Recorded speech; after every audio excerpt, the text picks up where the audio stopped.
ఈ రాష్ట్రంలో అత్యంత అవినీతి పరుడైన జగన్మోహన్ రెడ్డి గారు 31 క్రిమినల్ కేసులు పెట్టించుకోవడమే కాకుండా లక్షల కోట్ల దోచేసిన వ్యక్తిగా 420 సీఎంగా గూగుల్లో కొడితే 420 సీఎంగా మనకి గూగుల్లో దర్శనమిచ్చే ఈ జగన్మోహన్ రెడ్డి గారు అత్యంత అవినీతి పరుడుగా ఆంధ్ర రాష్ట్రంలో ముద్రపడితే దానికి ఏ మాత్రం కూడా తగ్గకుండా ఈనాడు పెద్దిరెడ్డి రామచంద్రారెడ్డి గారి అవినీతి పుంకాలు పుంకాలుగా బయటికి వస్తూ ఉంది. ఈ పెద్దిరెడ్డి రామచంద్రారెడ్డి పగలేమో పూజలు, రాత్రంతా కూడా దోపిడీలు. ఇది ఎక్కడ కూడా ఇలాంటి స్ప్లిట్ పర్సనాలిటీని మనం చూడం. ఒక్క పెద్దిరెడ్డి రామచంద్రారెడ్డిలోనే ఈ స్ప్లిట్ పర్సనాలిటీని చూస్తూ ఉన్నాం. పీలేరు ఎమ్మెల్యేగా మొదలుకొని అతని అవినీతి సామ్రాజ్యాన్ని స్టెప్ బై స్టెప్ పెంచుకుంటూ మరి మండల స్థాయి నుంచి, తర్వాత జిల్లా స్థాయి నుంచి, తర్వాత రాష్ట్ర స్థాయి నుంచి మరి ఏకంగా కేంద్ర స్థాయి వరకు కూడా మరి అతని అవినీతి సామ్రాజ్యాన్ని విస్తరించారు అనే చెప్పడంలో ఏ మాత్రం కూడా అతిశయోక్తి లేదు.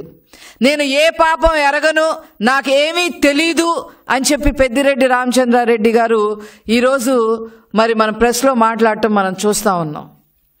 శాండ్ మాఫియా మీరు చెయ్యలేదు అని మీరు గుండె మీద చెయ్యేసుకొని చెప్పగలరా? ల్యాండ్ మాఫియా మీరు చెయ్యలేదు అని మీరు గుండె మీద చెయ్యేసుకొని చెప్పగలరా? అదే విధంగా చివరికి రైతులు రక్తం కూడా పీల్చుకునే విధంగా మీరు మీ శివశక్తి డైరీ ద్వారా మరి పాల రేటు సైతం కూడా ఎక్కువ రేట్లకు అమ్మిన మాట వాస్తవం కాదా అని చెప్పి సందర్భంగా నేను అడగదలుచుకున్నా. అంతేకాకుండా మదనపల్లిలో మరి ఒక గవర్నమెంట్ ఆఫీస్లో ఫైల్ దగ్ధమైతే నాకు ఏ సంబంధం లేదు అని చెప్పిన మీరు ముందస్తు బెయిల్ ఎందుకు తెచ్చుకున్నారు అని చెప్పి ఈ సందర్భంగా మేము అడగదలుచుకున్నాం. అసైన్డ్ భూములు కొట్టేసిన మాట వాస్తవం కాదా? ఇరిగేషన్ భూములు కొట్టేసిన మాట వాస్తవం కాదా? శాండ్ మాఫియాలో కోట్లు సంపాదించి అవినీతి సొమ్మును కూడగొట్టుకుంది వాస్తవం కాదా? ల్యాండ్ మాఫియా ఎక్కడ పడితే అక్కడ ఎకరాలు కొట్టేసి కోట్లు దండుకున్న మాట వాస్తవం కాదా అని చెప్పి ఈ సందర్భంగా నేను అడగదలుచుకున్నా.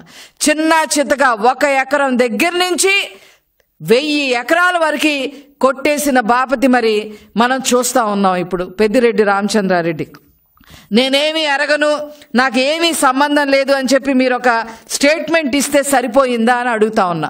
మీ ఓటర్ లిస్ట్ కన్నా, మీ పుంగనూరు ఓటర్ లిస్ట్ కన్నా కూడా మీ అవినీతి పాపాల లిస్టే ఎక్కువగా ఉంది అనే విషయం మీరు గమనించారా అని చెప్పి ఈ సందర్భంగా నేను అడగదలుచుకున్నా. ముఖ్యంగా మీరు చూస్తే చిత్తూరు జిల్లాలో పులిచెర్ల మండలంలో అసైన్డ్ భూములు స్వాహా చేసిన మాట వాస్తవం కాదా? 900 ఎకరాలు 982 ఎకరాల పైన మరి మీరు కబ్జా చేశారు అనేది మరి మీడియాలో వచ్చింది, అన్నిట్లో వచ్చింది.